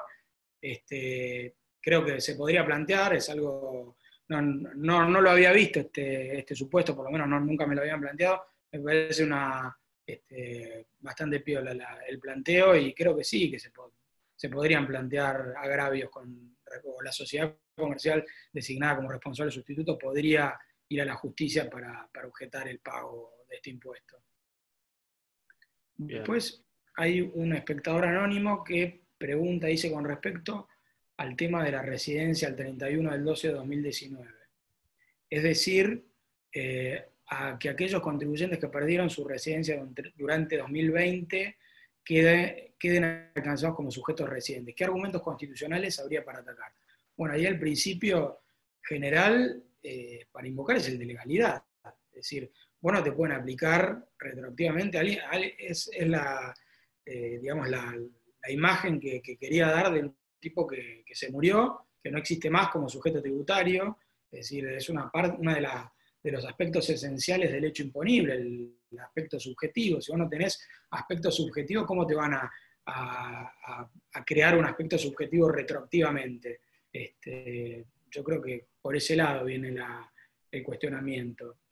¿Vos, Mariano, viste alguna otra Sí, pregunta? bueno, alguna pregunta acá acerca de la posible doble, digamos, o sea, si es un agravio la doble tributación, digamos, con respecto a otros impuestos. Creo que lo hemos hablado al principio de la charla. Acá Roberto Vizcafé dice, en Bolivia se está hablando mucho de la creación de este impuesto. En otros países me imagino que también la duda es acerca de la doble tributación. No sé cómo es en otros países, si hay una prohibición constitucional a la no doble imposición, o a la doble imposición, perdón. Pero en nuestro país no lo hay, o sea, no tenemos una cláusula constitucional que impida la doble imposición, más allá de una ley de coparticipación, pero no aplica a este caso, porque estamos hablando de impuesto nacional contra impuesto nacional. Entonces, no ese es el argumento para atacar la constitucionalidad del impuesto, sino más bien la confiscatoriedad por la alícuota que estamos hablando, porque ataca a la renta y el capital de una manera sustancial, ¿no? O sea, mucho más allá de lo que uno tendría que liquidar activos justamente para poder pagarlo, que en sí implicaría mal vender activos. Y eso todo, hay otra pregunta acerca de la prueba de la confiscatoriedad, y me parece que es un punto difícil, y que requiere plantearlo de manera estratégica y correctamente, el tema de la confiscatoriedad. No, Diego, porque la prueba de la confiscatoriedad también es un tema complejo. Sí, es un tema muy complejo, y yo lo que aconsejo a los colegas también a los contadores, que es un tema que hay que mirarlo con mucho tiempo, porque hay que hacer un análisis económico muy profundo con los contadores. Acá los contadores van a ser, digamos, una parte sustancial de todo este tipo de reclamos. Así que preparar esa prueba va a ser crucial, y también traducirla, digamos, al lenguaje jurídico, como para que el juez diga, che, mirá, la verdad que a este tipo lo están haciendo pelota con el impuesto. Sí, tiene un patrimonio grande y todo, pero están rompiendo todos los límites. Y creo que, bueno, es algo esencial, atacar el problema con tiempo, tener un análisis previo de los patrimonios, y para eso, bueno, como les decía, va a ser un aliado sustancial el contador que trabaje con el abogado. Bien. Acá una pregunta de las sociedades sin fines de lucro, asociaciones civiles, clubes, estarían cansados, no puede alcanzar personas humanas. Pero, ¿cuáles son los bienes, pregunta Fernando Comas, que es más importantes, que no están grabados en bienes personales, pero ahora sí van a estar grabados en este proyecto? Bueno, los inmuebles rurales, después el tema de los patrimonios empresarios, hay una diferencia gigante de lo que se paga en bienes personales, de lo que correspondería pagar por este aporte solidario. bueno, los títulos públicos, plazos fijos, y bueno, todas las exenciones de bienes personales que no existen para este tipo de impuestos. Sí. Em, Dice, bueno, el impuesto no es para personas físicas porque el disertante habla de empresas. Claro, distingamos un poco la situación porque, a ver, no, claramente no es para personas jurídicas, pero las personas humanas están grabadas. Bueno, aclaralo vos, Diego, ahí por qué te referías a las pymes. Sí, no, bueno, a ver, es un planteo que ya se ventiló en los medios y es que muchos dueños de empresas, por ahí para poder hacer frente al impuesto, tendrían que liquidar parte de sus activos productivos. Es decir, si vos tenés y yo conozco gente que tiene la mayoría de su capital metido en la empresa, en los fierros, es decir, están grabando los fierros, las máquinas, las mercaderías, y es decir, además de que las empresas están en una situación económica complicada, por más que sea el dueño el que tenga que pagarlo, es decir, la persona humana, indirectamente le está afectando a la empresa, porque si el titular tiene que vender parte o mal vender parte de su empresa para poder pagar el impuesto, estás afectando indirectamente. Además, estás haciendo una discriminación respecto a activos que están respecto a empresas que son de capitales extranjeros, porque a ver, como un criterio se sacó eso por una locura, pero ahora dejaste en desigualdad de condiciones a los capitales locales. Viene el autopartista que dice, nosotros estamos hace 100 años en el país invirtiendo en las buenas, en las malas, y a la multinacional no, le pones, digamos, lo sacás del ámbito de aplicación del impuesto y nosotros lo vamos a tener que pagar. Está haciendo una discriminación. Por eso hablábamos de las empresas, porque indirectamente, aunque no tanto, afectan a las empresas en sí, a las pymes. Sí. Pymes y no tan pymes, ¿no? Pero Javier Sarabia acá comenta que una persona humana, bueno, si una persona humana tiene un inmueble por el valor del impuesto a la riqueza, ya no tiene efectivo para pagar el impuesto, resultaría razonable exigirles el pago dado que terminarán vendiendo parte del inmueble para pagar el tributo. Y claro, es lo que estamos hablando, que probablemente va a suceder, y creo que una de las pruebas de la confiscatoriedad del tributo va a ser esta. El sí, hecho de tener que vender, y ahí es donde uno puede preconstituir la prueba. O sea, si yo tengo que vender un inmueble, activos, títulos, acciones, para poder pagar el gravamen, y lo estoy mal vendiendo en definitiva, porque estoy vendiendo por valores debajo de mercado o de el propio valor nominal del título. Me parece que ahí es donde parece a todas luces confiscatorio. Enrique, no, a ver, acá hay una consulta anónima. yo vi en el otro chat, porque en el otro chat, a pesar de tu advertencia, Sí, lo ves. siguieron subiendo Siguen preguntas. preguntando. Sí. Vi uno que está muy, muy de acuerdo con mi opinión política, y que se fue, porque dice que no analizamos la ley, no sé. Después alguien de Tierra del Fuego dice aquellos contribuyentes exentos por leyes como la 19640, régimen de promoción industrial, estarán exentos de esta ley también en caso de aprobarse. Bueno, eso era otro de los casos que surgían en los medios. Ahí habría que preguntar a los legisladores, ¿no? Y supongo que los legisladores de Tierra del Fuego estarán haciendo, tratando de usar sus influencias para que aparezca alguna exención en este caso. Está bien. Bueno. Después dice, ¿cuál fue el trabajo respecto al impuesto sobre los activos que recomendó Cecilia Martínez Ortiz? Bueno, hay un trabajo muy bueno que se publicó en Arrepar, de Gabriela Tozzini, que habla me pareció interesante porque hace como una recopilación a nivel local de los antecedentes de impuestos patrimoniales. Después también hay otro que es interesante de Espiso, que salió en la ley hay que equilibrar un poco, ¿no? Digamos, los chivos, que está bueno, que habla de la jurisprudencia que podría resultar aplicable, pero para mí no aplica en este caso, porque no hay antecedentes cercanos en el tiempo, ni impuestos que se le parezcan, ni en un contexto tributario que se le parezca a así que, bueno, Laura Nardelli, bueno, también es un placer verte acá, Laura. Muchos Como graduados del posgrado también, alumnos también, participantes. Más allá de, digamos, de que a veces uno no puede, digamos, no exponer su visión detrás, detrás de lo que uno expone, porque también hay muchos aspectos que en este caso saltan a todas luces como irrazonables y hay que comentarlos y también es un espacio para discutirlos y para buscar argumentos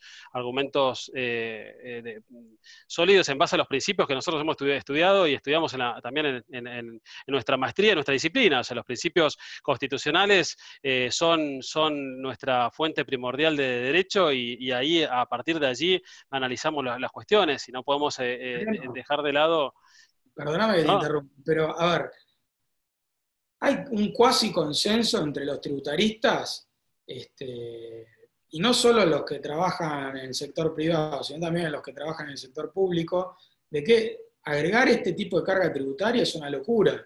Y no solo desde el punto de vista jurídico, sino también por lo económico. Ahora, yo lo que di fueron todas razones económicas y jurídicas, y lo que se ve en la realidad, hay mucha gente que no tiene idea que nunca pisó, no sabe lo que es lo que digo muchas veces, que no sabe lo que es un F931 y habla de impuestos, de lo que es la redistribución, y no saben que la carga, lo que tiene que soportar una pyme, una empresa, es algo que no es que le están haciendo mal a determinada persona, o en el supuesto caso de que quieran ir a hacerle daño a los que tienen grandes patrimonios.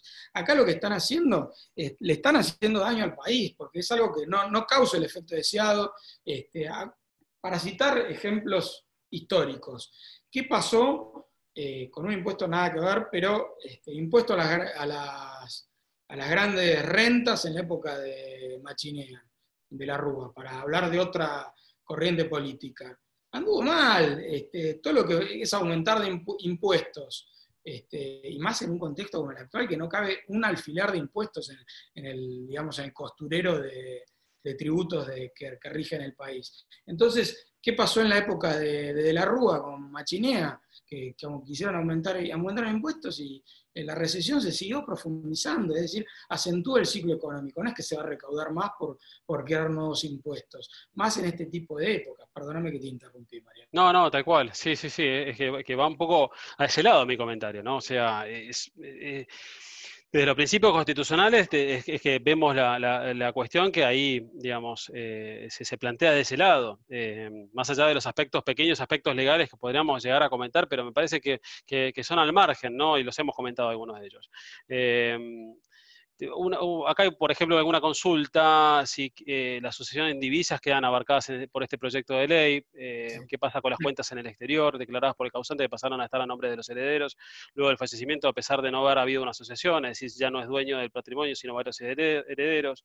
O sea, es interesante el planteo desde el punto de vista, digamos, de la situación fáctica que se plantea. ¿Están Es alcanzados o no están interesante. alcanzados? Sí. Ahí habría que ver la norma que aplica subsidiariamente. Si aplicamos la ley de ganancias, te lo digo de memoria, habría que ver el momento en el cual se consolida la propiedad en cabeza de los herederos, y a partir de ahí, bueno, cada uno sería responsable de su parte dentro del esquema sucesorio.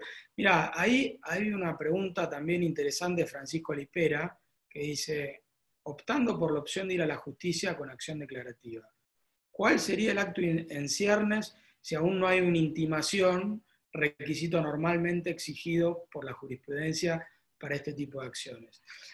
A ver, y acá volvemos a lo mismo que estábamos hablando antes, de que no tenemos un criterio unánime, digamos, invariable respecto de lo que es el acto en ciernes en la jurisprudencia. Y tenés algunos jueces que te van a considerar que, bueno, vos tenés una exigencia de presentar una declaración jurada, y ante la posibilidad de que si no la presentás tenés una catarata de consecuencias, podrías considerar que hay un acto en ciernes. Esto es lo que creemos nosotros, pero a ver, no digo que sea la verdad absoluta, ni tampoco que la justicia me vaya a dar la razón, porque es todo muy variable, no es algo tan lineal. También vas a tener otro que te diga: no, mirá, esperá que tengas una intimación de la FIP. Lo que pasa es que ahí corres algún riesgo de que te digan que estás ocultando. tanto a los efectos penales como infraccionales. Por eso, preferible que me digan, no, mirá, no tengo un acto en ciernes, que también para eso va a pasar mucho tiempo, ¿no? Hasta que la justicia lo resuelva. Sí. Bueno, no sé si querés atender alguna pregunta más. Hay varias más que nos quedan en el tintero. Yo les pido disculpas de antemano de no poder atender todas, pero son muchas preguntas las que hay. Algunas además nos cuesta entenderlas o leerlas porque no tienen una pregunta en particular, sino que son comentarios. Entonces, como hay tantas, nos cuesta su lectura, pero trataremos de verlas y eventualmente responderlas por otro medio. No sé si Diego, vos estás viendo alguna más. Mira, hay una que es algo que creo que es esencial. Mónica Rospide pregunta por qué acción declarativa, qué argumentás. Mira, acá las vías que tenés para ir contra el impuesto no son muchas. Descartamos el tema de la repetición por un tema, digamos, financiero, que es algo que no lo vas a ver nunca más en el futuro hasta que te den la repetición. No sé, vos coincidirás conmigo, Mariano, no es algo efectivo y que le sirva al contribuyente. Después el amparo es una vía excepcional que tiene más variables de las cuales se podría llegar a agarrar el juez para rechazártelo sin llegar a analizarlo. Entonces, por eso yo creo que la acción declarativa es una vía procedente, que obviamente tiene un montón de requisitos que podrían darle alguna discrecionalidad al juez, pero creo que en comparación con los otros es la más apta. Pero bueno, no digo que sea la única. Acá, por ahí en algún caso funciona el amparo y para otros le funciona la repetición. Yo creo que la repetición en épocas de altísima inflación y con la tasa que te aplica el fisco de devolución, me parece que es como regalarle la plata al fisco. Ahí hay una persona que conoce, no está en la administración tributaria, pero conoce mucho de administración tributaria, que dice que no hay administración tributaria en el mundo que pueda recaudar un impuesto que la sociedad no quiera pagar. Recordemos lo que pasó con el impuesto al incentivo docente. Y eso es lo que un poco se trata, ¿no? O sea, me parece que volviendo también al principio de la charla, es la irrazonabilidad por una ineficacia y una ineficiencia de este tipo de gravamen. O sea, porque no tiene, o sea, va a tener un impacto en recaudación muy bajo realmente, me parece a mí. O sea, al final de cuentas. Y al contrario, por los perjuicios, y esto es un tema jurídico, no es un tema político, el tema de la proporcionalidad entre los costos y los beneficios. O sea, hay una desproporción entre los beneficios que puede llegar a obtener el Estado y los costos que genera la sociedad en su conjunto, un gravamen de esta naturaleza con la incertidumbre jurídica que genera. Me parece que eso es un tema que no es un tema, me parece, político, es un tema, el análisis de costos y beneficios es un tema jurídico y tiene que ver con la razonabilidad. Un poco de lo que estábamos hablando. Diego. Mira, ahí Danilo Romero dice, por cómo lo planteás, Diego, sería una especie de confiscatoriedad global, renta y patrimonio. No, yo sabes qué, lo que digo es ir por separado. Demostrar con el dictamen, con el informe técnico del contador y después en la pericia, por un lado, cómo te impacta confiscatoriamente en los activos y en el patrimonio, y por otro lado también que no solo eso, que te afecta a la renta de una manera irrazonable. Y ahí sí tenés algunos antecedentes, no de personas humanas, pero sí como para Es que agarrarte. en definitiva el análisis de confiscatoriedad se reconduce a una cuestión de la renta potencial que te genera ese activo. Si afecta a una renta potencial, o sea, superior justamente o que afecta el capital porque ya supera lo que te puede generar como renta potencial normal y habitual ese activo, ahí, bueno, hay una cuestión de confiscatoriedad. Bueno, me parece que ya nos hemos excedido un poco del tiempo pautado para este webinar. Quedan, como decía, muchas preguntas en el tintero. Hay varias. Alexandre de Almeida preguntó varias veces sobre el trust y la cuestión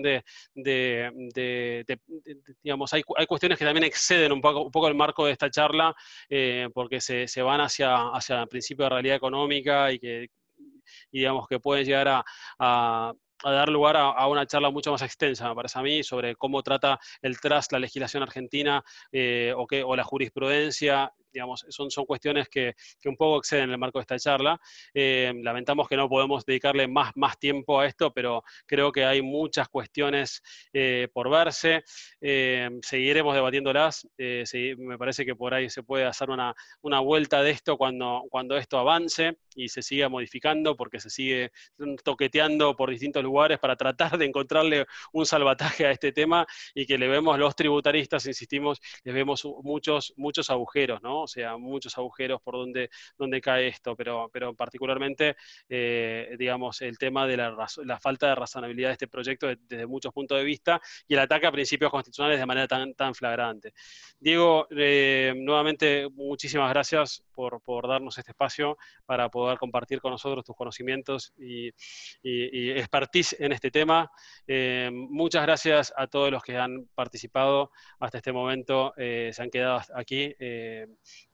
Les agradecemos, lamentamos nuevamente no poder abarcar todas las cuestiones en este rato, y bueno, esperamos volver a vernos en otra oportunidad para seguir conversándolas. No sé si, Diego, querés hacer algún comentario final.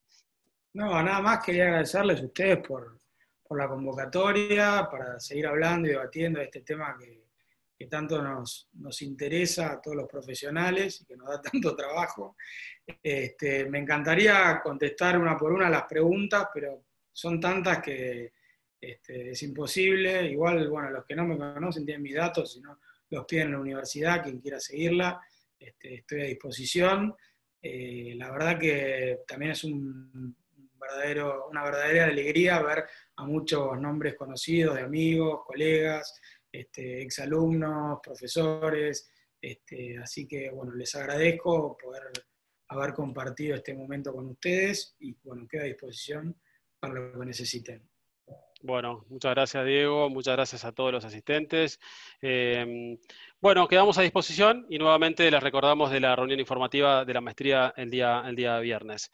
Queda ahí a disposición Agostina Tenaya, que es nuestra representante en el área de admisiones para todos los programas, y los invitamos a seguir participando en las actividades de la Universidad Austral. Muchas gracias por participar, saludos a todos.